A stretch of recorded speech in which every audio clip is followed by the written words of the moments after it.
Well, welcome everybody. We're just talking about gardening. Welcome to Brain Milk, the podcast for liberals with 2% fat, as I like to say. I'm here with Adrian Polk. Do you want to introduce yourself real quick? Shout out anything? Yeah, I'm Adrian Polk. I have a Substack, but predominantly we just podcast because hard to find the time to write. So No, I you find it write a so lot much of easier jokes. to just talk. Yeah, you write a lot of jokes. Yeah. Yeah. Okay, well, let's just get into the news, I guess. First up, do you have any strong feelings about the Democratic Party making South Carolina the first vote or the first caucus or primary or whatever in the whole primary season for 2028? Do you think that's good for voters, good for black voters, bad for black voters? Does it give them more control over the selection? What do you think about the choice of South Carolina, which used to be fourth, I guess I should say first? I think it's a little odd because you're picking a state that like doesn't go blue ever, so it's going to be and it's not like it's like a competitive battleground state. It's not purple by any means, so like it is a little odd that you're kind of like giving potentially disproportionate say in the early primaries, and getting the momentum of a bandwagon going in a state that like doesn't really vote blue. But then on the other hand, it's like, is there any state that like would probably have either on the Republican side or the Democratic side vote wildly out of lockstep with like the preponderance of what Democrats and Republicans think? So on that part, it's like, they're still Americans. So like, how big a difference could it be? Right. I guess there might be some differences if there was like a very different religious makeup compared to a lot of other states. But one thing I was wondering is, how are they doing it? Do you know? Because I've heard like, doesn't Iowa and New Hampshire's the first primary, right? Iowa's a caucus, so they go first. But New Hampshire says I think they're just legally. changing the rules because Iowa got punished. Like some states were mixing up the order last time around, and some states got punished. And I guess it's just up to the process. They can change the order however they want. It is interesting to think about what issues might just become giant national issues for both for like the Democratic Party because they have to pander to South Carolinians. People were forever have been pandering to Iowans with the corn and the ethanol, and there's all these rules about like so much gas has to come from ethanol, and it's all because they like all the candidates spend a year and a half in Iowa leading up to that first caucus when it was first. I wonder what pet issues South Carolina will make every Democrat kind of can commit to, or I don't know, maybe the strategies. I imagine it's going to be a big field, so there's going to be a lot of different strategies in which states. Like already, the first three states they always have that in their order. Famously, like Marco Rubio to beat Trump, I think in 2016, he had like a 3-2-1 plan or whatever, where he just wanted to get third in Iowa, second New Hampshire, first, and whatever. There's all these Mhm. strategies. It'll be interesting to see how that changes. I would say South Carolina is, I agree with you, it's a little more conservative of a state. So how will that change the Democratic kind of debate as they're in South Carolina for months, leading up to it? And then also, I think, I don't know. I lost my train of thought there, but what do you think about that? Do you think? Here's what I was thinking. I think the bigger thing is that the infrastructure that the Democrats will create, spending so much time in South Carolina leading up to it, because it's not really a purple state. Is that just a lot of wasted time, energy, and money in a state that's not ultimately gonna like push them over the edge and vote blue? Well, that's a good point because, like, you would think, like, I mean, Iowa's not really gone blue since Obama in Yeah, 2012, I guess. It's a pretty red state. You can imagine it being kind of red going forward. Same thing I'm not for sure New Obama won it the Hampshire. second time. I think maybe just the first time in 2008. I don't know. Well, I Any, mean, he won all the primaries, I guess, in 2012, right? Oh, I meant the state. I thought you were talking about like the state's actual Oh, yeah, electoral. Like, yeah. it might Right. be interesting if they pick like North Carolina or Georgia, states that are actually up and coming in blue. So Hmm. I feel like Georgia would be a good state to get the African American buy-in. Obviously, the African American vote is kind of like a kingmaker in the Democratic primary, or close to it, probably, and that they are such a big block in like South Carolina for sure, and also Georgia. So I wonder if it's kind of like a missed opportunity there, or who knows? Maybe Democrats will actually start convincing a lot of moderate voters, and maybe South Carolina will become more purple because of this, or more competitive. I know Lindsey Graham wasn't. He wasn't like blowing the polls out of the water. He was a little unpopular, and now his sister, I guess, is running for a full election of her own. So, kind of a nepo sister. Does she deserve it? Like, I don't know. Maybe South Carolina will be unusually competitive this time around. Yeah, I mean, we'll see. You would like to think, I mean, I guess we could talk about this more later, but like, trying to game where the country will be in like 3 months is kind of interesting, especially with this Iran war that won't end, and like oil prices Yeah. going above 100 again, inflation slowly kind of ticking up a little bit. So, yeah, it'll be interesting if what you would imagine based on a political science lens of past elections and how people voted in response to things like what the president's approval rating, how the country economy is doing so far. You would probably anticipate that there might be a little more purple action this election for Democrats than might otherwise Yeah. be the case. So, Right. Are there any states that really stand out in your mind that you're kind of watching as like really good candidates or potential flip opportunities for Democrats?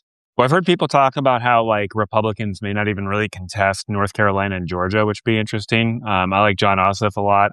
So if he can have an easy time in To get breeze to victory. He's got yeah, a huge cash war chest.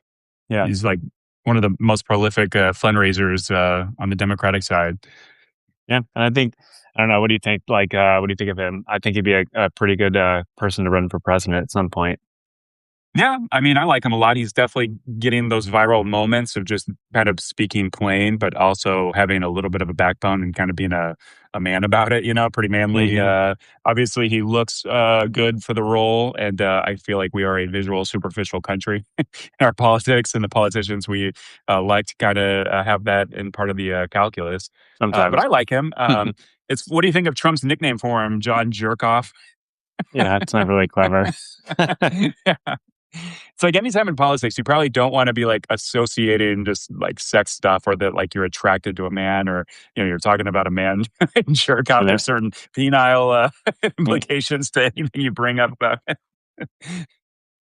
I mean, it's Any obviously like other a states? middle school level type of diss, right? And play on Yeah. someone's name. So, did you watch the White House Correspondents' Dinner? I watched some funny videos making fun of I did not really Trump's watch it. lack of What do you report? ability. Yeah, he had a very, as a comedy writer yourself, right? He had a pretty abysmal delivery of a lot of pretty crappy written jokes, and like he would do his thing where like he would literally like try to explain the joke and be like, "Yeah, a lot of people don't know," and it's just like, wait, so you're saying like no one knows this, but you're making a joke about it, but then you're saying, Yeah. yeah. He complained repeatedly about the writers sucking, and like there was like one joke he was like, "Oh, this is the best joke in the entire thing," because it kind of got a little bit of a laugh. He did the funny thing with like he mentioned Caitlin Collins. Now she's like a mean woman who doesn't smile, which is like, is that even really a joke anymore at that point, or is it just like, yeah? So He apparently just posted a photo of Caitlin Collins with like Bud Light cans, and I don't know if it's real, if it was AI, but either way, he posted it. So kind of weird that the president's thinking about her, like a young, I guess, conventionally attractive reporter and trying to yeah, like troll her just randomly. he mentioned something about like the Budweiser like marketing flop with like that transgender person, and so I was listening, I saw that clip, and I had no idea what he was talking about because he started to joke about her, and then he started talking about Bud Light and how they like lost all this money and it was stupid or whatever, and I was like, I don't even know what the joke is anymore. These are just like random comments, but yeah, so it wasn't a very good delivery of any of those jokes. Yeah, And to be fair, I think they were like it's actually pretty funny. badly written. They were pretty bad jokes to begin with. Well, conservatives, it's kind of a cliche that they're bad at humor because a lot of their political ideology is like punching down at like minorities, people of color, people of like religious and sexual and gender minorities. It's a lot of punching down, which is kind of inherently not funny because Yeah, I guess you could get into all the psychological reasons that conservatives like really value loyalty and hierarchy above like things like empathy and like all those yeah. personality tests that find those differences between the partisan perspectives. He did have one joke where he made fun of Robert Kennedy Jr. for eating roadkill, so that was kind of good, I guess. But that was that was almost more Have you like noticed? what, what Have you seen RFK Jr.? He keeps like, I guess he went on a vacation and he like posted like a video of him playing with like alpacas or something. He's just been doing a bunch of weird videos and people just keep playing with? commenting. What do It's like, yeah, like are those yeah, animals just known interacting for? with them. There was one Uh, other I can't remember what he did, but I like the comments. People keep commenting underneath, just like, "Why don't you quit so you can play more with alpacas?" Like, "Why don't you quit so you can do more X?" Which was yeah. kind of fitting for him. Jon Stewart had a pretty funny joke about him that was just absolutely hysterical, talking about how, like, they all talk about how they're bringing meritocracy back to America's government. And they're like, Robert Kennedy Jr., if his name wasn't Kennedy, people would look at him and be like, oh, you're applying for this job. Let's see. It says you're you're a heroin addict and you eat roadkill. It's like if you didn't have your last name Kennedy, you wouldn't have your job. Yeah. So how is that meritocratic? But yeah, You know, it's funny is he was like I think he was like a dealer in college. So the secretary drug of dealer or health or whatever. Yeah, like whatever, Ivy League college he went to, he did a lot of drugs. He did heroin. I think he was a drug dealer, like he sold drugs. So it's kind of funny to think about like cool. the Secretary of Health and Human Services, and like, hey, that guy sold me heroin like 30 years ago. That was my drug dealer. He was my dealer in This is so 1982. stupid. Yeah, right. Literally. Also, at the correspondence dinner, Trump did the joke with the 28 hat that he's going to run for a third term. And, it was a joke dinner. It was probably a joke, but also he never shuts the fuck up about it. He keeps making that joke, and all of his like staffers keep making the joke and implying he should and could run again. But does the joke within the world of the joke, does Trump accept the fact that that means Obama can also run for a third term, potentially Yeah. run against Trump in 28? How do they square that circle, right? It'll be like, I mean, it's kind of like when people were asking like the Trump legal team in like 20 right before January 6th, they're like, so, you're saying that like Kamala Harris could just throw out all the votes. It's like, no, she couldn't do that. And it's like, but Mike Pence can. It's like, yes, I think Mike, Right. and it's like, okay, whatever. Like, yeah. Yeah, I just, from last week, it's still on my mind. Just that speech he did about the election fraud, where Oh yeah. coincidentally every election that he has been president for is not Shitty. legit and full of fraud and rigged. Yeah, but the Obama and Biden run elections that he won, those were all legit. No voter fraud there. Well, and then it's funny too because it's like, well, 3 months is a long time, and you're president. I would think you're in control of like the biggest government in like the planet with the biggest budget in the history of budgets, right? And it's like, so you address all these problems, and they're like, oh yeah, our elections we can't run them, and it's like you're doing nothing in the next 3 months. Like, Yeah, what's your plan? Also, it's like okay, help the states that you think are fucked up, right? And it's like, do you see states like asking for help? Like, yeah, I don't know. It's obviously the whole Save America Act is a solution in search of a real problem, and the real problem is that Republicans are likely to lose. So it's like your public yeah, right. policy, yeah, your public policy shouldn't just be like, oh crap, we're about to lose. We need to use the American federal government and everything it can do to help us. That's just Yeah. horrible.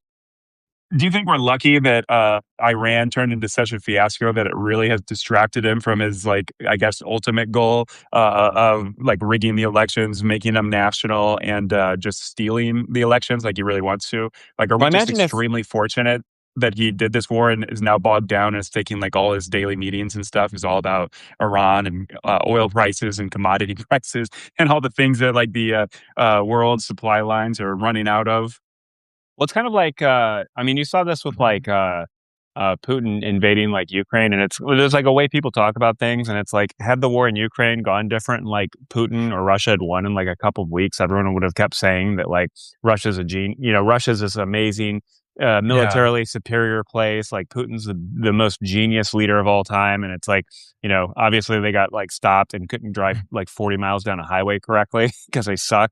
And so like right. it's the same thing with like Trump, right? Like had the war in Iran gone well, I imagine like everybody would be beating the drum of how, oh, Trump is a genius. Look, everyone else is stupid. Like every American president for 47 years has been retarded, and only Trump is smart. And like that's just what we would have to listen to 24/7. I mean, it's no different than like any other country. Like people who talk about China as this big, 12-foot tall monster or whatever. Putin's a genius. All these, the guy down in Argentina, Malay, he's a fucking genius. And it's like you're just gonna have to listen to these people sometimes, and it's a little annoying. And then like it's like a little bit of luck just makes everyone. I mean, it's no different than like hedge fund managers who take a couple lucky bets and then they're like, oh, I'm a fucking genius. And it's like, you bet way too much of your firm's Yeah, money on too risky of a yeah, bet and just kind of lucked out. You know what I mean? So yeah. Speaking of Ukraine, though, what do you make of the conservative influencers, Laura Loomer and even Tim Pool now that have done a complete 180 and they're like, oh my God, I was duped. I didn't realize how bad Ukraine had it and how brave and courageous their fight against Russia is and how much the U.S. should be supporting Ukraine. What do you make of their kind of 180? yeah, I mean, I don't even Well, care. It's first off, like I'll too add little that too late. Like, they're Yeah. Well, there's a funny joke where it's a real recession indicator that and also maybe a Russian recession indicator, and that Russia's run out of money and is no longer paying these people. So, I They don't can't know if afford it. someone on the Yeah. Ukrainian lobby side is now paying them some money for a positive post or whatever, or just the Russian money went out. Now they can say what they really think and have thought all along. Yeah, I guess, like, I mean, yeah, I don't know what to make of it. Like, obviously, it's good that like however many followers they have, they're getting that message that like maybe Ukraine's not like the bad people, and maybe like not something something something Hunter Biden blah blah blah Ukraine bad, and it's like that's not good. What about Uh, Biden? yeah, yeah. So yeah, I mean the Ukraine war is interesting anyway because like there's all these reports the last couple of weeks with the kind of shakeup at the top of the Ukrainian military, which is interesting to see because it's like a democracy, right? And then so Zelensky fires someone, there's public outcry, the government's responding appropriately to like public protests and stuff. So like all those people who say like, oh, Ukraine's not a democracy. And it's like, well, the government's responding to the people when they have a problem with something or Yeah. don't like something. And, that is, way more response to things that are just happening than like Putin or Xi or Trump do. You know what I mean? Like, Trump's approval rating is abysmal. He's doing all this stupid stuff and he just keeps doing it. So Yeah, Trump's not really changing course on anything. He's kind of waffling back and forth. You know, like he's getting us to the point where like Iran is just not doing what he wants them to do. So he's getting himself like right up to the edge of declaring like an invasion or something, or go take Karg Island or whatever. And some military estimates of how many troops that would be required to like invade mainland Iran is pretty wild, like 600,000 troops. And you can tell Trump really doesn't want to do that, but like he's just boxed himself in with this dumb war, and now he's kind of legitimized the Iranian Revolutionary Guard, and now they have kind of pierced the entire bubble of kind of American invincibility. And now, like military advisors are warning Trump that we can't really continue the war with Iran because we've depleted all of our missile defense stockpiles, or not depleted them all, but gotten them to a point where now we're at risk of not actually being able to protect ourselves. So Well, that's I kind of would just say interesting. it's interesting because like this is another thing that you just hear like tons of people jumping on the bandwagon talking about. Like, I don't think America's military has been bested in any way. It's kind of like we always talk about like politics is war by other, or sorry, war is politics by other means. So like, the idea that like Trump can just tell Iran's leadership and government to do something and compel them to do it, and they don't want to do it. And it's like, well, if you don't have a political solution to that, you kind of have Yeah. to go to war. And then the war is to get you to that political solution. It doesn't like, people, oh, if we throw 50,000 more soldiers into Iraq, we'll magically make, or, I always make that joke about Afghanistan, right? Maybe if we put 50,000 more soldiers in Afghanistan, maybe all the men in the rural countryside of Afghanistan will respect queer LGBTQ and, lesbian rights in their country. And it's like, that's not Yeah. going to happen. Like, that is not like that war, those soldiers, Yeah. those American 18-year-olds patrolling the streets of like Helmand province is not going to make them a, modern 21st century liberal democracy a la, Canada, America, and like Sweden, you know what I mean? Or Denmark. Yeah. So yeah, so it's like, it's the same thing here, right? Like, is our military bested? No. Like, have we used a lot of munitions? Yes. Do we have thousands and thousands of like dumb bombs you can put like a little backpack on them that with like fins that makes them smart missiles? Yes. So it's like we're not running out of missiles. The problem is you cannot militarily solve the problem of like if Iran just says, yeah, we're gonna hit an oil tanker if they come through, even if it's not credible, the oil tankers aren't going to go through. Like if you're on an oil tanker ship and they're like, hey, this company really needs you to sail through for our bottom line. You'd be Donald like, fuck Trump that. needs you to go Yeah. to go through the strait. Yeah. Yeah. I mean, it's To help complicated. American gas prices go down 50 cents. Yeah, exactly. And then it's like, mines are one thing, but like, yeah, even if you have a barely credible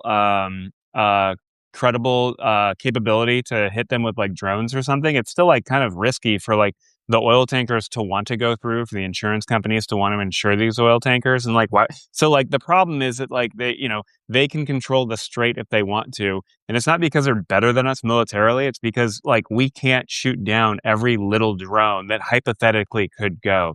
And then it's really like the fear of being hit that keeps them wanting to go, which is really the problem, right? Like the resources are getting bottled up there because no one wants to sail through it. now they're going with they're activating like the Houthis to do stuff in the Red Sea, which won't help. It says they were trying to like move a lot of that resources and oil to the Red Sea to go up the Suez, but yeah, so it's a shitty situation. And like, again, like, uh, where's the political outcome? I don't think Iran wants one. And I heard an interesting thing. They were talking about, on a podcast, they were talking about like the history of American relationships with Iran, like president to president. And they said like, unfortunately for Trump, Iran likes to kind of go ham and like, like completely publicly embarrass American presidents who they think have done them wrong. So like, they were talking about like Jimmy Carter went like, he tried so hard to get all of those Americans freed from the embassy, and the Iranian government was just like, fuck you, we're doing it the first day Reagan takes office just to fucking Yeah. spite you. And it's like, I hope, are they going to do that to Trump? Like, yeah, I think that's bad for America and it's bad for the country, but it is kind of funny if they do that. If they're just like, yeah, we know how your elections work. Inflation's picking up and Americans hate gas Yeah. prices. Fuck you, Donald J. Trump, courtesy of the Iranian Revolutionary Yeah. Guard. So again, but that's like a Yeah. tactical thing. It's like, oh, if we go to war, maybe they'll block the strait. Oh, and maybe the entire Iranian government will go fucking ham on you personally to embarrass you. And it's like, well, we could have game theoried that out or something in a war game. That'd Yeah. be like I'm a sure a lot political of war game. people, yeah, I'm sure a lot of people literally did warn Trump about that. Speaking of the mess in the Middle East, Trump, I guess, signed that nuclear deal with Saudi Arabia. Did you see that? And then Yeah. Fox News kind of threw a fit. And so it is for nuclear enrichment. So we're going to let Saudi Arabia start refining uranium and building nuclear reactors for, ostensibly and allegedly civilian uses. I just think about this a lot. Like, is MAGA happy about this? A lot of people specifically voted for Trump on like Christian values, and they think he's like working for the will of God, and he's kind of like a crusader for an evangelical for Christianity and a crusader for Jesus, right? But like, how does MAGA feel that like Trump would be like letting Muslims go on the pathway of potentially having nuclear weapons, right? Once they start enriching uranium, it's really not that hard technologically anymore to like develop nuclear missiles, right? Well, I just find that funny. Is it kind of defeating the MAGA Christian fundamentalist like religious right vote? Well, it's that certainly, and I will say it's also like defeating like the entire post 1945 like reason for being for like the American empire and American hegemony, because like the whole point is like, yeah, America's gonna like fucking make sure the world works the way we all collectively want it to. Like, you guys don't need to worry about a military because we'll do it, and you better Yeah, fucking not support everybody us. needs to build nukes Yeah, and and have nuclear proliferation go all across the globe. yeah. And that's like the funny thing is like Republicans are like, oh, we hate Europe. They don't do anything. And it's like if you discount or ignore like the Iraq war, like, is there anything other than maybe France, I guess, because France is kind of like a butthole country sometimes to American foreign policy. But like, how many, like, Trump complains about Denmark. Denmark is like, people in foreign policy have written like think tank pieces on a relationship with Denmark going back like 80 years. Denmark has never fucking said no to one thing America ever asked them to do. The NSA Yeah, and CIA apparently right. went to Denmark and was like, hey, can we spy on every European leader in your country? And they're like, sure. It's like, now we're going to say that Denmark doesn't do, is a shit, a shithole Yeah. country that doesn't do.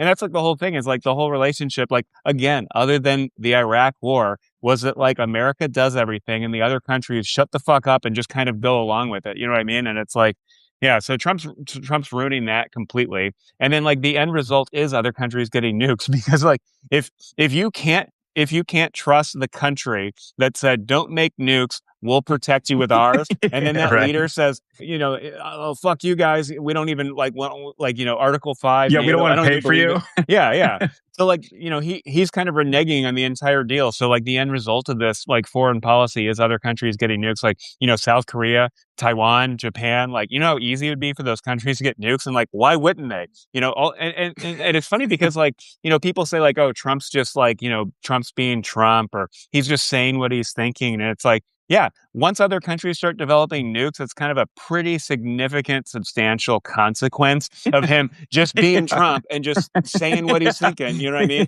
Yeah, right. Like, it's one thing Yeah, when if you all of a like, sudden Poland, South Korea, Japan, Saudi Arabia, the UAE, everyone's got nukes. It's a pretty like a giant thing to happen in world history. yeah.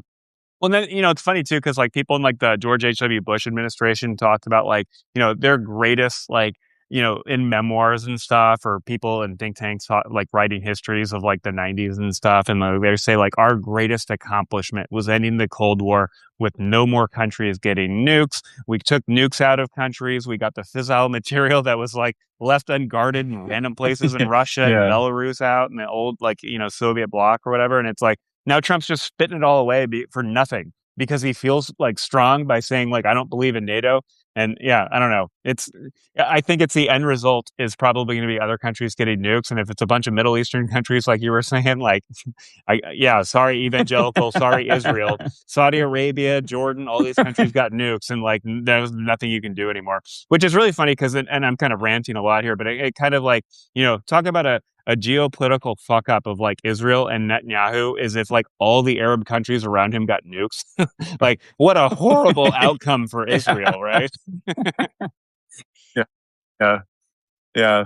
Well, I love it too because it's like a quintessential Trump deal because it kind of makes no logical sense from like any angle that you look at it because we're telling Iran they can't have a uranium, a nuclear enrichment program, right? And we're like threatening to bomb them and war with them. But then we're going to let Saudi Arabia start, I guess, be on that pathway. And, if you look at the scoreboard, Saudi Arabia was suspiciously had some mysterious and suspicious connections to the 9/11 hijackers. So, like, kind of the country that fucking attacked us was like a bunch of Saudis, right? Kind of operating probably with the knowledge of the Saudi Arabian government. And as long, the Saudi Arabia kind of has that Wahhabist deal with the kind of real hardline, like Wahhabist kind of terrorist, radical Islamic terrorist kind of ideology in the middle of the country in the desert.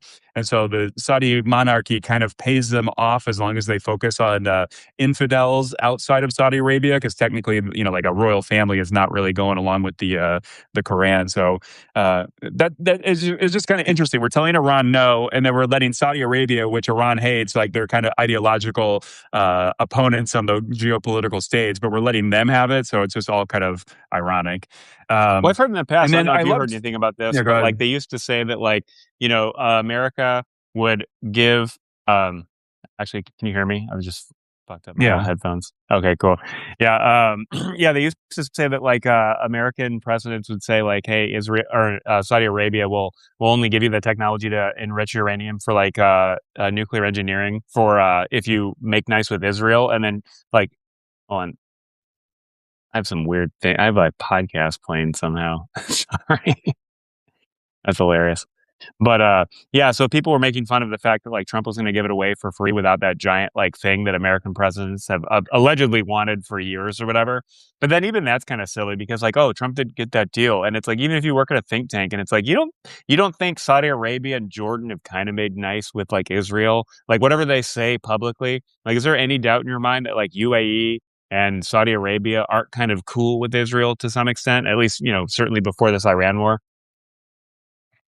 Yeah, I mean, totally. But that's why the deal, I guess, is kind of being reneged on by Trump because he is now saying he'll only go through with the deal, which he already signed. So he already signed the deal, and now he's Oh saying wow. Israel has to normalize relationship with Saudi Arabia, and I guess that goes along with like the Abraham Accords. But Trump That's what I'm did saying. sign It's his all name bullshit already. anyway, right? It's all bullshit Yeah. because like Israel's already kind of made nice with Saudi Arabia. They just haven't done it publicly. And like all these countries' governments like lie to their people and shit. And so like it's kind of like it's like the foreign policy or like geopolitical charade, right? To some respects. But yeah, I don't know. Obviously, any country right now, it's like if you were to look objectively at a 1,000-foot view, you're like, why does this country want to enrich friendly uranium for a nice little nuclear power plant right now in 2026, right across from Iran? So yeah, I don't know. It's been a clearly destabilizing war. I don't think it's been handled very well, and I think it's probably not going well. So we'll see. We got 3 months before Yeah. the election. Well, It's I a like great the point for the incumbent to be in yeah. a potential forever war with no end in sight that's jacking up gasoline prices. It's fantastic. And cost of living across the country. Yeah. It just boggles my mind that any country would make any deal with Trump right now, right? Like Trump, I guess, even with as much money as he's gotten from Saudi Arabia and the Gulf Sunni oil kind of rich states there. But like, you know, the DLCs, even like going to the bridge with Canada, like Donald Trump just like kills every deal and is always trying to squeeze more pennies out of people and fuck them over publicly and get them to admit that Donald Trump's like the best and the toughest and the best negotiator. But why do you think countries are still trying to do business? Is it just like pure opportunism? Maybe we could just bribe them a little bit and get this, but like, shouldn't the rest of the country just, or the rest of the world just be like, hey, we'll talk to America when Democrats are in charge and like adults are back in charge? Well, they probably can't because they don't want to be taxed and like tariffed like 150%. Like we're going to triple the value of your goods. I think like, to some respects, it's like Trump has benefited from the joke of like, if you owe the bank $1,000, it's your problem. But if you owe the bank $1,000,000, it's their problem. And like, yeah, it's like the president of the Hmm. United States, a jackass, or you know what I mean? It's like if the, the leader of Slovakia is a jackass, it's your problem. Sorry, Slovenia. Sorry, Austria. But if the United States leader is a jackass, like, that's everybody's problem. So, I mean, to some respects, it's like he's also kind of a wild card because, like, you see with like Canada, like we're gonna put he justified the tariffs because there's like a fire and the smoke hitting the Northeast United States, and that makes no sense. Which is funny because it's just global warming, which is a global problem that America probably more than any other country could help lead solve. So if you're really Yeah. mad about the smoke, like there's things like America could do. But that's neither here nor there. So I think well that I Yeah. mean I we love there was a clip of Trump saying like, "Oh, you never saw this. You never used to see this. They never used to have forest fire smoke come in." It's like, yeah, the world keeps getting hotter and when you tell you that for years and years and years, and you won't shut up about how it's a hoax. Yeah. Yeah, yeah, that's so funny. It's like everything he's heard of for the first time is like no one ever knew this. The word groceries, no one ever knew. No one had used the word grocery Yeah. before Donald Trump came up with it in 2024. Yeah, Yeah. yeah. It's Yeah, pretty he wild. enlightened the American people about groceries. Yeah. Yeah. Switching topics, what do you make of the Andy Bashir controversy with Mitch McConnell? Do you think the day after that deadline passes where they can have an election to replace Mitch McConnell, they'll suddenly announce that, oh, he died. He just died last night. Yeah. Like, what do you think the timeline is for Mitch McConnell to even, or to prove he's alive or for them to admit he died or he's like in a vegetative state? Yeah, if he's still alive, Will it I'll be a bet second after midnight or will they wait like a day? if Mitch McConnell is still alive, he's probably having like an out of body experience looking down at his fucking body with like some like a Yeah. staff member put a calendar with like the date circled and he's just sitting there, tears coming down his face with a heart on because he's fucking over Yeah. American democracy one more time. Yeah. Yeah. Or he's communicating by blink, one for yes, two for no, or something. Yeah. Yeah, I don't know. I mean, I personally don't understand this, like the exercise of power we always talk about. Like, and we've talked about this before, but like, if I were Andy Bashir, I would just say, fucking prove it, or I'm going through the motion to get someone new in right now. And it's just like, fucking do it. Yeah. Like, what's the harm? It's like, I don't know. I could go on and on about that, but the lack of power No, once again. no, let's go on and on because I was actually like ranting a little bit about this. I was like commenting somebody on I think Substack or somewhere. I was like commenting back and forth because like I made a lot of jokes about this with the halfway post and like it's nice right now the Republicans don't have this vote, right? Mitch McConnell's not in the Senate. There's one less vote in the Senate to pass like terrible legislation the Republicans might want to do, and I get the appeal of that. But I just think like while there's already one missing Republican vote, Andy Bashir should totally go further. Just appoint a Democrat and take it all. Like obviously it's going to get immediately sued, but like it would be great for TV and for doing a little bit of theater for once if Andy Bashir just set like not like appointed a Democrat and sent like I don't know how it works legally, but if you could send state troopers like to DC and be like, seat this guy, this is our senator, right? Because like I feel like it's good press and good media attention because right now Kentucky doesn't. It's got half the representation, right? They're being taxed. They're not being taxed half, but they have half the Senate representation. You could make just such a giant media spectacle out of this. And obviously they're probably not going to seat this person, but I feel like it would be good press and good TV and good attention if every day that Democrat did like a press conference on the steps of the Capitol, like these motherfuckers aren't letting me in. Kentuckians are getting screwed. We're not getting, just like make it like, Democrats are so terrified of ever losing a fight. And some fights like that would be so good and such great attention that they should lose the fight. And then you should take it all the way to the court because like we talked about in our last podcast, those two laws where they stripped the governor's ability to appoint a replacement only because Bashir, a Democrat, won. So I feel like that's bullshit. You can make that a spectacle. Let like Democrats should take this every step of the court, appeal this circuit court, appeal the appeals court, go all the way to the Supreme Court, and make these Republican justices like look the country in the eye and just say, Won't yeah, the we're doing this bullshit. won't the first appeal take like 3.5 years? In which point it'll be moot. Like we're talking about the want to go to like the I Supreme just, Court but ultimately. however the Yeah, plinko goes, it's like, why not have the fight? Why not make yeah. it a spectacle? Don't you No, think no, I agree CNN with would that. find that interesting? Wouldn't that go viral? If every day it's like, hey, Kentuckians are getting fucked by Mitch McConnell. He's fucked this state for 46 years that he's been in office, and we're still like behind in every metric of the entire country on health and socioeconomic success and opportunity and whatnot. Like Kentucky, Kentucky's not a utopia because Mitch McConnell, Yeah, even as majority leader of the Senate, he didn't turn Kentucky into a utopia. yeah, He but I didn't mean, get like, Kentucky into like the top 30s of like are are education.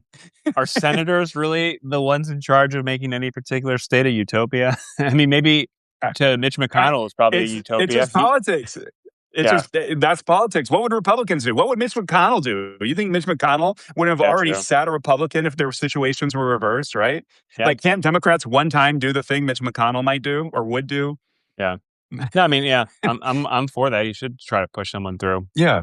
make a Plus, stink it's out of like it. BS. It's like Forrest. Why doesn't Bashir do something like we are going to do the appointment tomorrow? Mitch McConnell has to show himself in person or call me on the phone publicly, and it'll be televised or something on his end. We'll get like video proof, right? Like Mitch McConnell's 84 years old. He's not coming back in tip-top shape.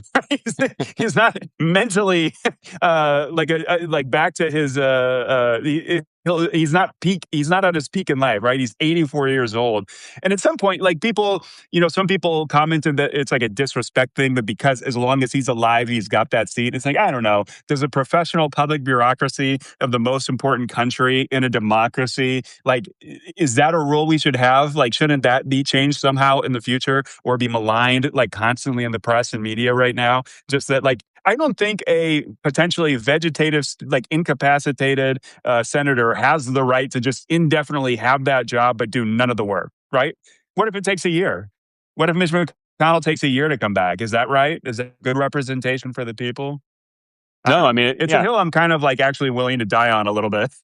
Mitch McConnell should get replaced, and Democrats should make a giant spectacle of this whole situation. yeah. And the other thing too is like, Republicans are good about just doing stuff. If more Democrats and more states did this, like they wouldn't allow the right wing media to freak out about all of these individual things. Just like keep fucking doing things everywhere you can. I mean, that's kind of like the playbook, right? Like if you're going to do things like and use your power effectively, you should not be worried about a bad news story because we've already found out that Americans don't give a shit. And two, like if there's like power in numbers, right? So if more Democratic governors just did stuff that they wanted to do, that they thought that was good, that they're technically legally able to do, they should just do it because like what's the downside? Plus, I mean, we're seeing it already. Like every Democrat is being demonized as like a DSA communist, which is absurd. So like fuck it, you know what I mean? Like so I guess we'll see what happens. It is kind of interesting because like I feel like um, it's nuts the extent to which like the most crazy I think we've talked about this before, but like the most crazy things that like the typical Republican says is like basically treated like a child, like, oh, tap on the head, that's a good idea, little Johnny. And then like you take like the like one thing that any Democrat says and somehow that's the worst thing ever, and everybody across like the left should be tarred and feathered with that one thing. And I feel like there's such an asymmetry. So like I think the only way to address that or fight back is for Democratic governors just to do these things, and I'm all for it. Long story short. Yeah. Speaking of the age of Congress, I was looking into this a little bit. Just a reminder that Chuck Grassley started his political career when Eisenhower was the president. Chuck Grassley is like 92 years old. That'd have been a wild Dick thing to say Durbin, 30 Bernie. years ago, let alone 30, Yeah. Yeah, right. Also in their 80s are Dick Durbin, Bernie Sanders, Jim Risch from Idaho, Steny Hoyer, Maxine Waters, Angus King, Hal Rogers, who's from Kentucky, Eleanor Holmes Norton. I forgot what state she was in. They're all in their 80s. And, it reminds me of the Soviet Union. I watched that comedy movie about the death of Stalin or whatever. hmm And it just kind of like gets to the silliness of like kind of a gerontocracy when everyone's real old. And obviously that was like a big part of why the Soviet Union fell and like like the late 80s and early 90s was because the Soviet Union, like everyone was just so old and they were all completely out of touch with the reality of Soviet life and society and Hmm. culture. And super super gerontocracy, but like we're kind of America is getting close to that age skew that the Soviet Union had, and like definitely in terms of like the democratic leadership, it's definitely that way. So like it's almost like that's when like countries just fall apart and collapse when like the old people just hang on too tight and won't let go for the new generations to keep the country or the society or the government like vibrant and fresh Do you think, here's an interesting and idea. Do like you think there, alive in this case. yeah. Do you think there should be But quotas on how many old people can be in Congress, or how many young people should be in for the amounts of old people? Like, it is kind of odd that, like, well, I don't if know you're if you Chuck, need. I was gonna say, if you're Chuck Grassley in your late 90s or mid 90s, like what business do you have voting on shit and making policy for Yeah, people who are going to be yeah, alive right, right. 50 years? You know what I mean? Like, it's like when you imagine, like, you look around at like 12-year-olds, 15-year-olds, 18-year-olds who can vote for the first time in their life. Like, think of how much time they have ahead of them. 70 years, right? If they're going to be Chuck Grassley's age. And like Chuck Grassley, a 95, 96-year-old is like going to make and, it's the same thing with the Supreme Court. You know what I mean? Like, what, like, I don't know. I haven't thought through this too much, but like, and I think the idea of like having a quotas for people in Congress is probably stupid and probably undemocratic. At least, Chuck Grassley legitimately keeps winning. Although, it's kind of begs the question, like, culturally, why is he doing that? And then also, like, as a society, it's just absurd. I mean, I don't know. I feel the same way, and this is kind of a related topic, but slightly different. But the Supreme Court, when they put like a 50-year-old on, and the 50-year-old is just going to be, or late 40s, and they're going to hold on like Ruth Bader Ginsburg until they're like 90 or whatever. And it's just like, so you have like an 18-year-old, they will be in their 60s when like it is likely that like, Gorsuch, finally gives up the gavel. It's like absurd to think about. Like, it's no different than the members of the Senate, right? Like, you're making policy for 45, 50 years. I don't know. Do you have any thoughts on that? Like, should there be some kind of quota? Should we like societally just like not allow people past like 90 to run? Like, should there be more shame on people not retiring? I don't know. Well, it's an interesting thought because it would require a constitutional amendment to have any kind of like age cap.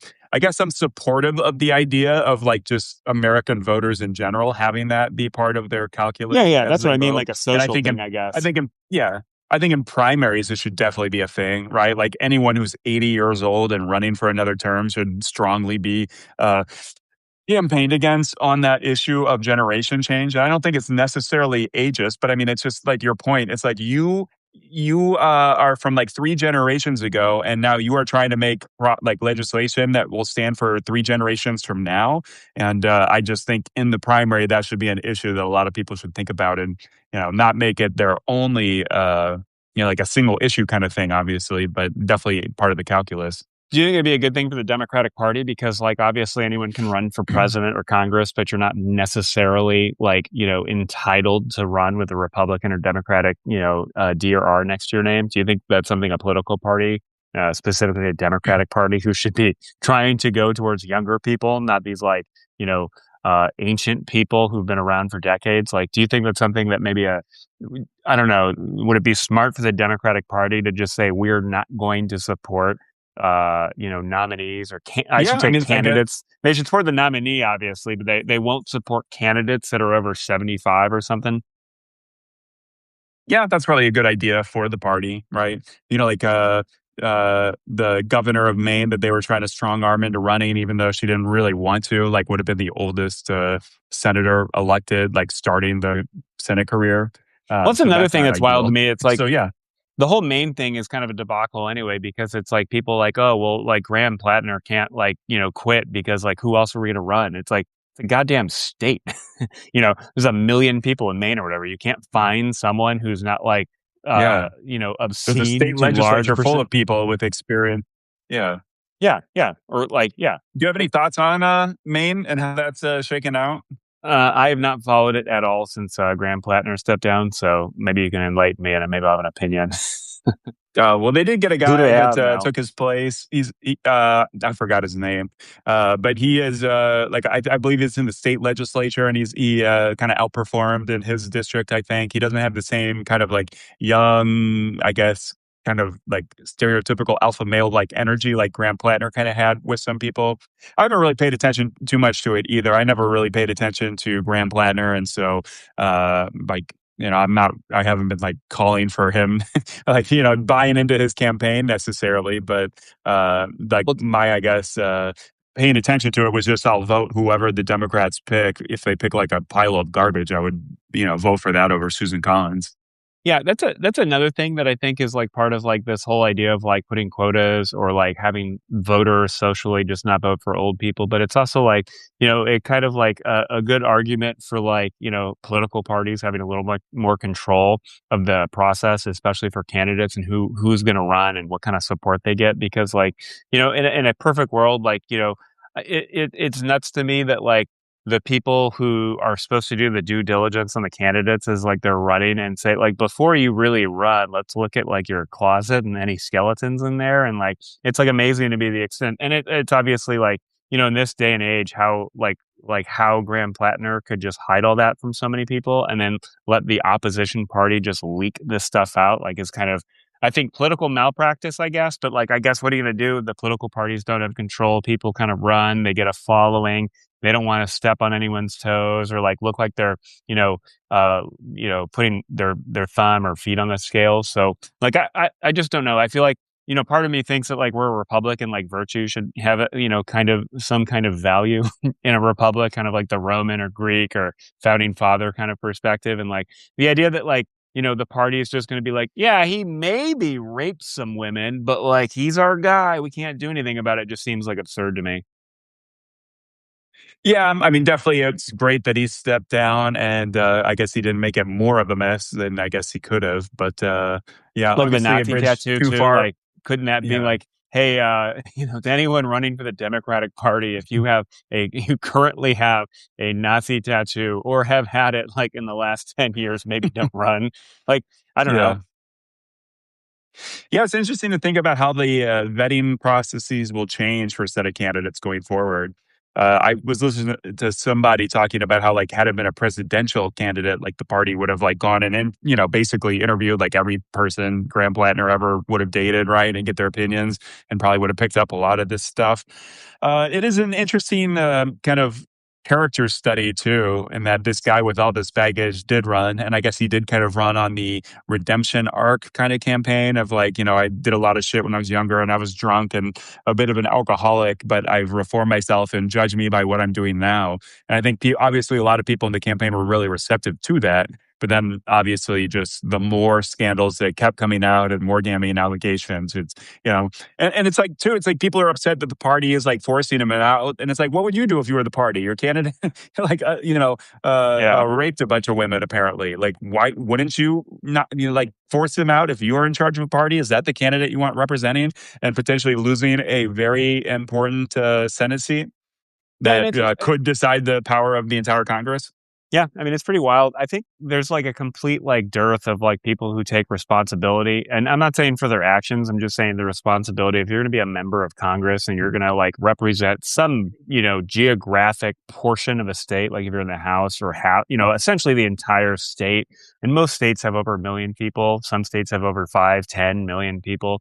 God forbid California has 40 million people, Texas, and it's just like, okay. And then you're doing politics at the national level and making decisions that affect 330 million people. Oh, and also America is like the most important, biggest economically vibrant country in the world. So the decisions you make affect like literally 8 billion people. And then it's just like to have no like, I don't know, no sense of responsibility and like maybe I shouldn't do this. Or like even for the Democratic Party, like I have a lot of skeletons in my closet. Maybe I shouldn't roll the dice and that the opposition party doesn't talk to all of my ex girlfriends and Yeah, wives who right. have terrible things to say about me and then make me lose his seat, which is, a Democratic like +8 state or whatever, and be like, oh, I guess we give it to a Republican again who will do nothing to like stand in the way of Trump ever, except say, Yeah. I am disappointed or I am frustrated. And it's like, that's that's your response to like, affecting 8 billion people, 330 million Americans, and a million people in Maine. It's just like, well, I tried to roll the dice and I guess I lost. And it's like, I don't know. I My think there's bad, like, everybody. yeah, there should be some level of responsibility there. And whether that's like at the individual level, you would hope, but then because, again, if you're running for your public office, like maybe it should be a little more about like the things you want to do and not just like, I want to be a member of Congress. But then it's like, where does the political party stand in? Because the political party itself has, an obligation to win elections. The political party has an obligation to try to do the things, whether it's like, partisan or ideological beliefs that a lot of people in their party have, and then to just do a shoo that out the window because like, oh, well, he's our guy. I don't know. Yeah, I don't disagree with any of You could say that. the same thing about Trump, obviously, but unfortunately, my entire premise and point is completely negated by Trump's political and electoral success these last 10 years. Unfortunately, Yeah, right.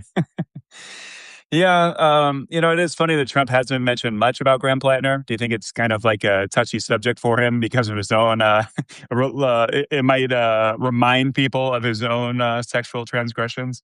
yeah, I don't know. It's like no one who voted for him gives a shit. Like he's literally paying a woman $5 million for defaming, lying about how he didn't rape her. Like, Yeah. okay, Right. like virtue's kind of out the window on that one. And again, it's not like, high and mighty, but it's just like Jesus Christ, like, the lack of, self-awareness on so many people. Well, I shouldn't even say maybe it's not even self-awareness. I think it's just abject hypocrisy. There's a good point that like, they said like a lot of like, people in the Republican Party and the media and stuff, it's like it's kind of like asymmetric with the Democrats because like the Democrat like constituents have like ideological, political, personal, moral beliefs that they just believe and they stick to. Whereas like on the right, like they all know that their job is not to like go after their personal ideological beliefs. It's like just whatever our guy says is we're all going to do and we're all going to jump on that bandwagon. So it is a little asymmetric. So like on the one hand, like, if Graham Plattner had basically had the same level of support from the Democratic media as the average Republican or certainly Trump does from the right's media echo chamber. I mean, I can only imagine what it would be like. Graham Plattner would probably be like 96% approval rating among the Democratic Party, and then Yeah, right. like whatever the version of like locker room talk is with actual rape of women, and like it's a Yeah. horrible thing to say, but that's probably what it would be like. Well, I love just the like always shifting goalposts and just like the bad Yeah. faith like political attacks when now Republicans for the next 4 years they'd be like, well, what about Graham Plattner? Anytime people talk about Trump having terrible personal behavior and conduct, what about Graham Plattner? Yeah, okay, Democrats kicked him out of the party and did not nominate him, and he did not win any power, and he is not currently in our government, right? What about Graham Plattner to distract from Trump, who did get elected and nominated by the Republican Party, is in charge of things, right? Is a shittier person and has done worse things than Graham Plattner. It's I like mean, the it's kind same of thing silly as like, anyway. but I was gonna say yeah, it's go it's ahead. so silly anyway because if you put that in any other perspective, like if it was like a neighborly dispute, you're like, yeah, you're always shitting in my yard. What about that one time I didn't? And it's like, how is that like an argument? Like you're still a crappy neighbor and you're doing terrible things. Like I don't know. Yeah. Speaking of other douches, I have a little point here on Elon Musk. How do you like that Oh, segue? his train wreck of an interview. Well, that we can talk about that too, but I wanted to. Somebody, Eric J. Pearson, commented on Twitter. Eric J. Pearson Music or Who something the is his fuck is handle, that? probably on Twitter. Who Just no, just who a the person. fuck But is here, that? I'm just. This is Okay. who said this that I'm quoting. But he had this tweet that I thought was interesting. Elon is dumb, but his biggest mistake is never completing his pump and dump scheme. None of his companies make money, but he continues to pump up the stock with lies. Unlike fellow conman Jordan Belfort, the guy from that Leonardo DiCaprio played in that what movie is that? You know what I'm talking about? Yeah, Wolf Wolf of of Wall Wall Street. Street. He goes, unlike Jordan Belfort, Elon never sells his stock. He keeps raising money and calling himself a billionaire or trillionaire. He lives on investor dollars, but doesn't produce dividends. He's never known to when to quit, and that's why I stand by my prediction that he's the first of the bro-oligarchy to go broke. That's a nice thought to me Well, about Elon Musk going broke.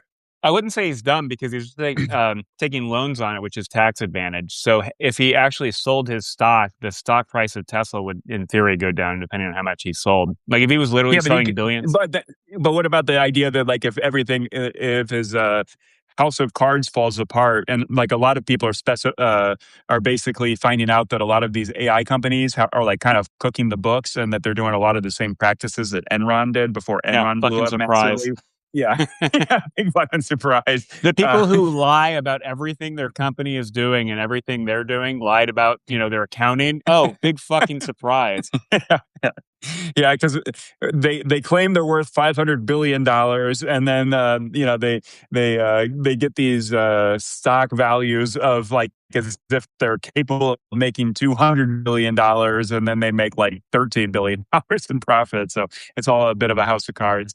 This is a And I little just like the sidestep, idea but too that all these AI. I was going to say Go there's a ahead. sidestep, but it's kind of funny because like they're talking about how like, social media companies typically want to monetize like user data to sell to advertisers. And like Facebook was obviously good at that. Twitter kind of sucked at it. But then like, it's also like, how do you monetize advertising when you don't know what the fuck people are going to say into a LLM? Like if I go to an LLM and just say like, what is, give me a poem written by, Steinbeck in the voice of Hitler. And it's like, how do you advertise to that? Like, how are you going to, so like the whole like business premise is like, how Yeah, are you going to do yeah, that? right. Or hey, make this bikini. Yeah, let me just like make this underage girl naked or something on it. Like I Oh, advertise like on that. Grok. Like Yeah. it's Yeah. like yeah, there's a lot of creepy shit. Yeah, with Grok. Yeah, and I don't know. This is what I hate is like I wish more people had balls. Like that whole thing where like Grok was just so much of its the searches were like literally underage porn related. Where it's like, how does somebody not go to prison for that? Why is that company still capable of like taking all this money from the government and all this shit from that bullshit? Yeah. I mean, it's weird. If you did that at a bus stop, you go to fucking jail. Yeah. Yeah, you did that behind the dumpster at the convenience store. Yeah, yeah, Yeah. I mean, no, it you're a is giant wild. creep. You're on you're on some list. You have to go tell people about when you move into a new house. Yeah, Well, yeah. I was having a But conversation with my wife and then talking. I was thinking about writing an article, but I'm really slow at writing. But like the idea that like, okay, like the LLM companies and AI companies may not literally be evil. They may not literally be evil, right? But they are doing every evil, maniacal, immoral business cliche you could possibly fucking imagine. Like from the fact that like their business model is like literally stealing all copyright, which is legally dubious to yeah, say, yeah. And nothing. then bitching when people criticize you for Yeah, it. yeah, I'm like, hey, if I can't do this, I can't make any money, bro. yeah. And then what else are they doing? Oh, yeah, their marketing teams are lying. They're calling it intelligence, even though it's literally not. It's probabilistic returns of like what they've stolen, Yeah. predominantly from Twitter and Reddit. So, like, good fucking mining of all human knowledge by going into the deep recesses of Reddit and pulling all that garbage and bullshit and calling it intelligence. And then, so they're lying about their business model being like, I don't know, legal or ethical. They're lying about their marketing, obviously, because like every company kind of lies, a little. It's like, oh, we goose them a little bit. It's like, okay. But then on top of that, so like their company like makes no profit. They're stealing money from rich people and like private equity and pension funds. Then what are they doing? They're trying to badger the New York Stock Exchange and NASDAQ and S&P 500 to change their rules to list them and jack it up even more. Then on top of that, they're begging the government. They're literally trying to create a moral hazard and say, we are so big we can't fail. The government, the US taxpayer has to be involved in this and Yeah. take some of the losses. And it's like every little thing they're doing is unethical and immoral. And again, they may not be literally an evil company, but literally everything they're doing is pretty bad. Yeah. And not to mention all the data centers that is extracting fresh water Yeah. and a shit ton of electricity, and then jacking up the power rates of like literally the entire country, and certainly every community that they build a data center in. It's Yeah. just Well, insane. yeah. Well, and then the funny thing too is like, data centers have like, Also, that on Grok you can go and make a child porn. yeah. Yeah. Well, and we talked about this like months ago, and they like cut it, but like the whole idea of like the video and stuff that you could like put anything in a prompt and it'll, like Sora or whatever will make you, and it's like so your business model is literally just scams. Like you're gonna make billions and billions of dollars on allowing people to scam other people, and it's just like again like the ethic, I don't know, like doing an MBA program and like ethics and business and stuff and marketing and all that. Accounting is a very, ethical based, like, Right. field. Like, accountants aren't trying to lie to the IRS. They're just trying to like minimize their taxes. But then, yeah, I don't know. It's pretty nuts. And again, like, I drew a picture once that like looked a little like Mickey Mouse and then it got pulled pretty quick. you know, yeah, my bad. That was a little, that Yeah. wasn't quite fair use. But then the fact that they can like take everything ever devised on the internet, all intellectual property everywhere, and then cry when you're like, well, if we can't steal it, we don't make money. It's like, that didn't work for Yeah. anyone else. Right. Yeah. Yeah. It was actually one funny thing is that it obviously pulls from the internet. So somebody sent to me a joke that they wrote in about the Beatles, about something Trump claimed about the Beatles, and it actually pulled up the halfway post as the originator of the claim, which is kind of funny. Of the fact. Yeah. Yeah. But I think about that because I try to, I have friends that say, "Oh, I use Chat GPT or Claude or any of the others. I use it for everything." And to me, I just don't. I guess that maybe I'm bad at prompts, but I just feel like all the results are so dumb, and it's less information than I'd get if I read Wikipedia. And obviously, I write comedy, and it's just so bad at like writing comedy, and even like the only kind of thing I really use it for is like I have idea for a headline, but it's got way too many characters as I wrote it. So I have to get it down to fit into a tweet without being cut off. So I'll be like, rewrite this headline 10 different ways with fewer words. And it's just like so bad. It loses all the humor. And like sometimes it'll pull up like one word that I can use that then like unlock something and I can rework like one phrase of one sentence of it to get it down shorter. But like I personally do not find it that useful. And we talked about this before too, that just the value of it is completely unrelated to the actual costs that it does for like the water it uses and the electricity. And that obviously when all these companies start having to actually charge real rates to customers, like most of them will not use it, or they'll have to offer some like way dumbed down cheaper versions that use way less water and electricity. I guess I'm kind of ranting a little bit, and I can segue into what do you make of Elon Musk's idea to make a unwoke Odyssey that's more historically accurate than the mythological adaptation that Christopher Nolan did? And do you think that's worth the energy and power that it'll take to create an entire movie just so Elon Musk can shit on a movie that did better than he claimed it would in the box Yeah. office? Yeah, I don't know. I mean, I don't really. It's like a classic culture war thing that's like Have you seen The completely. Odyssey, actually? I have not seen it yet. Yeah, Oh, you should see it on the I've heard it's theaters. I good. saw it like a week ago. It was really, really good. I really, really liked it. And it's like I'm watching it and just like all the casting decisions just don't fucking bother me at all. It just doesn't. I'm not pissed off when I see a black person. It's Yeah. like, or like just the whole controversy over it is so dumb. And it's a reminder once again that it's Republicans that just politicize everything and turn everything into a culture war. And I don't think we'd have culture wars at all if Republicans weren't just losing their shit constantly. Yeah, well, I mean, it's kind of like nothing stopping like rich Republicans from making their own movie studio and then making the movie and then distributing it to movie theaters and putting it on Netflix or having it on your website. And like when they try, it's like usually pretty bad because it's. But Wouldn't that be a funny business model if they just redo every popular movie and just cut out, just redo it with only white people? yeah, I mean, Is that a good business model?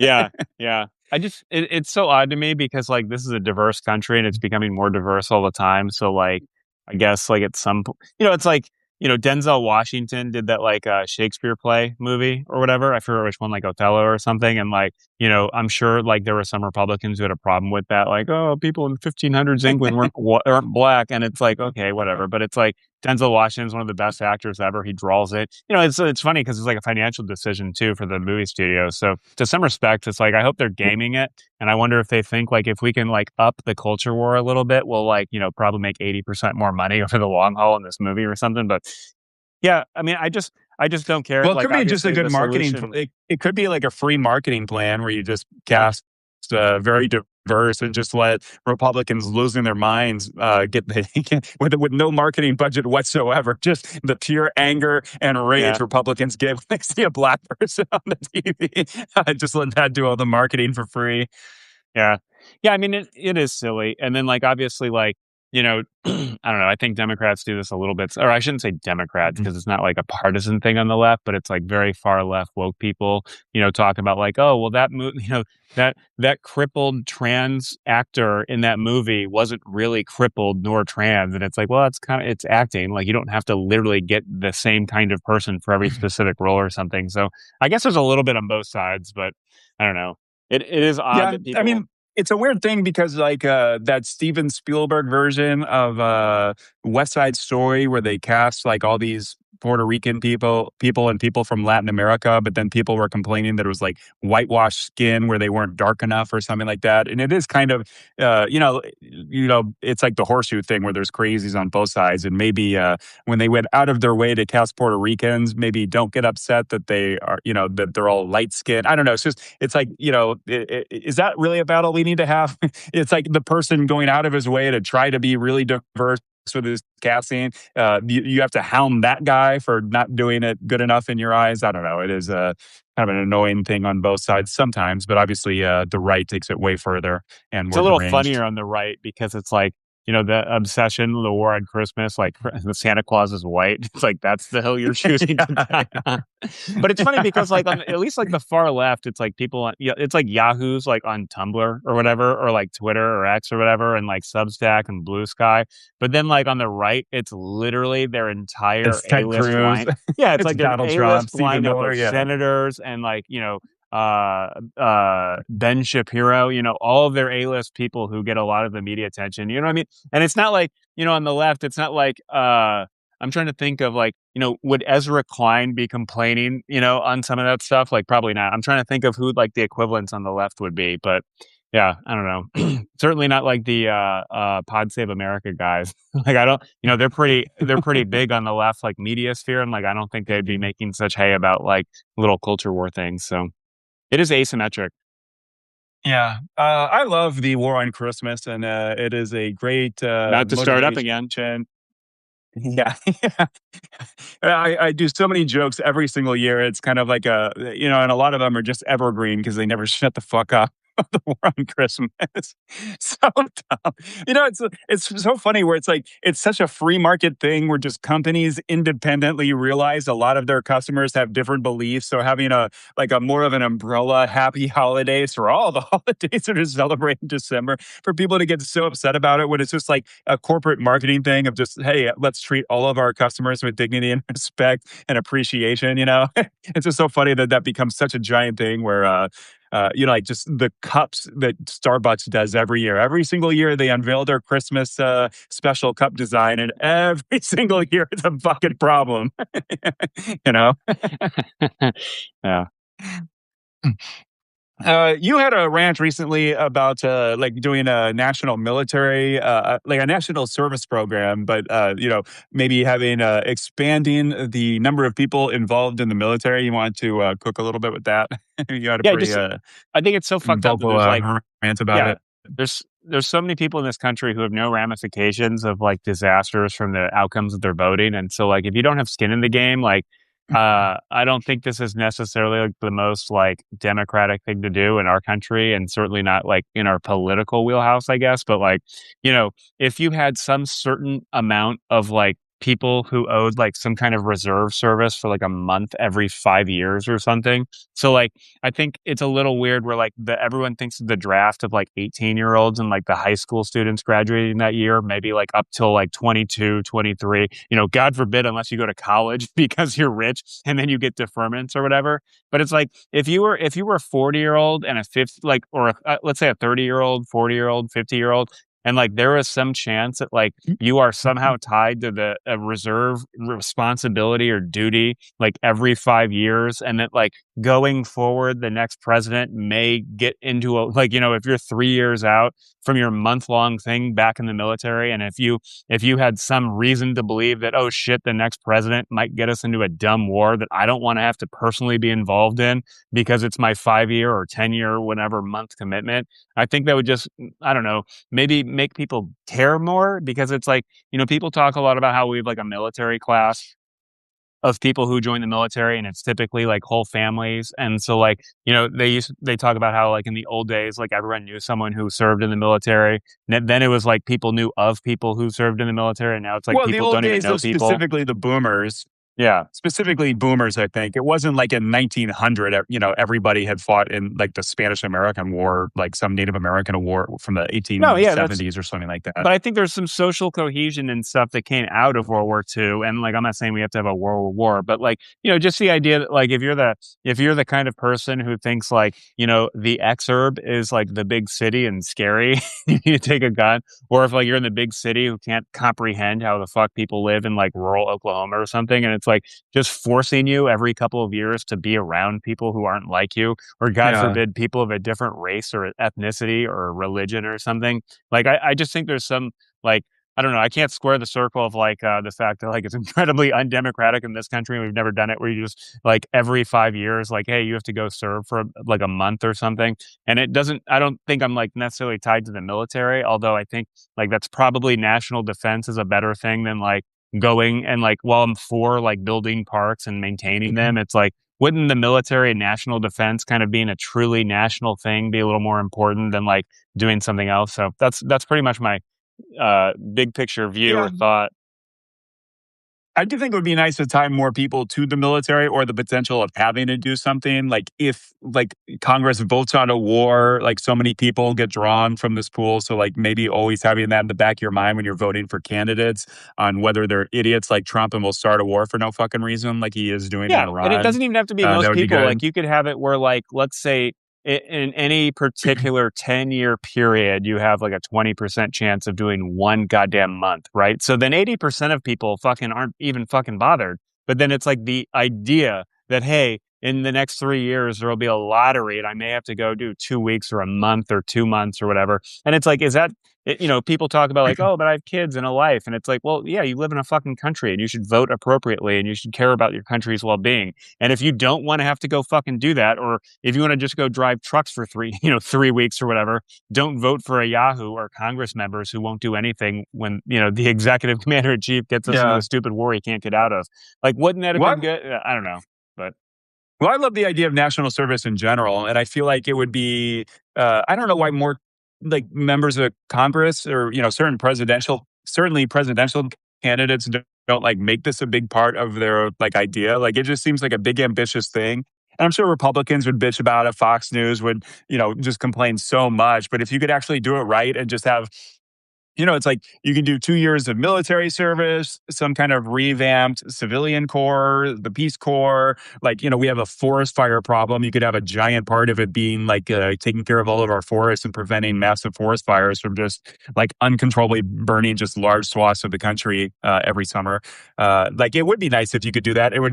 Like, you could have a team building houses, right? We have a housing shortage and all these things you could just invest money in. And then, especially if you have like essentially free labor where it's like a national service program where everybody does it for 2 years. And then the cohesiveness is awesome too, where, like you said, where just you mix and match every gender, race, geographical region, city, all of that. And you just get Americans to realize that, hey, we're all just people and to not have like conservatives hating liberals and vice versa so much. Like, I think that would be a great thing. Meanwhile, we would build all this like solar power. We would have such nicer cities and parks. We would, really take care of the forest fire threat that we have. There's so many things that like are all wrapped in one that I don't know why this isn't just like the easiest kind of fruit to pick off the tree when you're running for president. To have a big, bold, ambitious plan to make America a better country and maybe a more civil country at the same time. yeah, and I guess there's like parallels in history, right? Like people talk about how the Roman Republic, like the whole army was made up of like people who were actually farmers and stuff. And over time, when it became like the empire, like they didn't have a lot of people with land who really qualified for military service, and they didn't weren't really like obligated to serve the same way. And the military was bringing in tons of people from the provinces and stuff. And like, yeah, I think as a republic, it just gets worse over time. Like if you have people who don't really have skin in the game per se, and like even if it's like little things, like I think it's really like there's so many people who like once you're like 25, 26, like you're really not gonna be drafted. So then like the next 70 years of your voting career, or if you're Chuck Grassley, your Senate career, you're just like no skin in the game Yeah. whatsoever. None of your kids have to go. Like none of your family members have to go unless they volunteer. It's like it's a little odd. Yeah. On that Kind of note, though, moving topics. Yeah. yeah, Do you have I any gotta go pretty interest soon, in? but Oh, you do? All right. I'll have What's that last okay, I'll topic? switch to a last topic. What do you make of Hunter Biden's claims about the closetocracy? He made some news talking about how there's like kind of some secret gay Republican mafia where they're in the closet and they just kind of enact their rage and shame and make real gay, like, or not real gay because they're gay, but like, out and proud gay people's lives miserable and then vote against them for 40 years, right? What do you make of the closetocracy? I like that term, by the way. It's a good word to use. Yeah, it's a little odd. Obviously, they care more about their jobs than anything else. Like, to some respects, it's like, well, if everyone you like, if the way you want to be is like looked down upon by all the people who vote for you and the political tribe you subscribe to, like that's sad. I think there's some Maybe you're on the personal, wrong. Maybe like you're on the maybe, wrong yeah, tribe. yeah, maybe some therapy would help, but like also like, congrats, like way to not like step up and like do anything courageous whatsoever and try to like move the country and people in a more positive direction that's more accepting of other people. I don't know. I that's the only thing I Yeah, can think of, I guess. it's like I have made a lot of jokes about the old shtick, the old cliche of the homophobic Republican is actually secretly gay, and it's like people always push back of like like people want Hunter Biden to just out all these gay Republicans he's alluding to, and it's like I get the idea that like you should never out somebody in the closet, but if you are actively in politics voting against all the gay people and making their lives miserable and encouraging the culture to shit on them and all their voters and supporters on the political right be against their happiness and like their constitutional right to the pursuit of happiness, right? Like at what point when they are being so impolite and evil, why do we have to be polite and protect them being in the closet if it's like really like a basically a like a barely kept secret in DC that Republican Party is filled with these closeted gays who again for 40 years are fucking over gays. Like I don't know. I'm losing sympathy, I guess, for protecting their feelings, right? When they are literally hypocritically enacting, like I said, their shame and rage at like who God made them, right? Like that they're gay. Like, why protect these people anymore? Especially because like Republicans are still trying to undo the achievements in gay equality that we have achieved in the last like generation of politics. Have they done anything concrete to try to fight it lately? I think on the state level, a lot of them are constantly doing it and Uh, pushing for it. And then, like Clarence yeah. Thomas is apparently, he uh, like he would potentially probably vote for getting rid of like interracial marriage or something. I don't know. It's just like the Supreme Court is not really pro like the LGBTQ community for sure. It's I feel like it's kind of clinging to a thread. And Republicans are probably just like judge shopping some terrible lawsuit in some real conservative district to, shop for the judge they want to like undo all of the kind of protections that have kind of been put into place by like weird court decisions. I don't think because it's not really like enshrined in the Constitution that that's a protected minority status, right? Yeah, I mean, I guess not, but yeah, it's kind of an old document. They probably weren't thinking about that at the time. Yeah, it's just sad. People not being free to be themselves, hiding it in the closet in aggressive way, as you described. I Yeah. hadn't heard Hunter Biden's Yeah. description of it or whatever, acting out the He's been doing a rage or lot of whatever. podcasts lately. Yeah. And then one last thought, I just wanted to, in that term of like political correctness and protecting people and being more polite and decent and civil than they are, I would love it if somebody, like if people just mocked Trump more, right? Like when he's saying insane bullshit or calling like women reporters like piggy and telling them to be quiet, like why not just boo him publicly, right? Like I would love for somebody in the media, and I feel like, again, it's like low fruit to like just go viral. Like if somebody just made fun of him for his throat vagina, or or somebody like right next to him just said, "You smell like shit. Go change your diaper." It's like why are we being so polite to Well, like the worst person who has ever been in American politics? who's gonna do that to his face? His cabinet secretary is gonna like who do you expect to be roasting him and There's constantly reporters around him.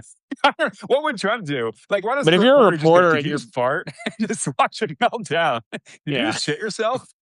yeah, be funny Or if the hey, White hey, House your press makeup, corps. you didn't quite blend it into your earline. Yeah, yeah, I don't know. I don't know. Why I are we so polite to, like, again, the worst person in American politics probably ever? Yeah, I don't know. I don't know. I imagine like members of the press, if they start doing that, will get kicked out of the White House and not be allowed to work there anymore. I don't know. I don't know. Isn't that worth it? Can't you just at this point just then make a giant, famous, lucrative Substack career going Yeah. independent because you just got so viral? It's like Republicans love people who tell it like it is. Okay, Donald Trump, you smell like shit right now. Go change your diaper. Your throat vagina is getting flagged as indecent by my AI. It's just like mock him. Why are we being polite to him when he's a bitch to everybody around him? I don't know. Trump would do the thing, like he would talk to Macron and he would do the thing like pretend to pick off dandruff off their shoulders. Like he does that weird handshake thing and just starts jerking him around. Like, why doesn't somebody just do something like that back to him? I don't know. I would. I'd certainly be tempted to. Do you want Macron to go and like sack tap him at the G7 summit? Right. Just pants him and expose the diaper he's probably wearing. I don't know. Everyone can see like the catheter bag that's probably taped to his leg. Especially because like his breath is like it's. Do people just walk around with catheters? I think these are real things. These are real things that people speculate about him based off of what looks like photo evidence. There's a real strong finish to this podcast. Yeah. Yeah. Well, on that note, good to talk to you. Anything you want to plug before you go? No. Nothing as usual. Keep watching this podcast. Yeah. We don't plan to schedule anything. Just keep an eye out when it shows up on your Substack. Yeah. Although I feel like Sunday is a good day for us to kind of routinely do these, get people watching in on a lazy Sunday evening. Well, thanks for everybody for listening to Brain Milk. Check out the Halfway Post. I write comedy every day. Follow me. Subscribe on the Halfway Cafe on Substack. I post articles like almost like 5-6 days a week. So if you want to laugh at Donald Trump and you share our sense of humor, follow all those. Thanks for listening. Catch everybody next time. See ya. All right. See ya. See you, Adrian.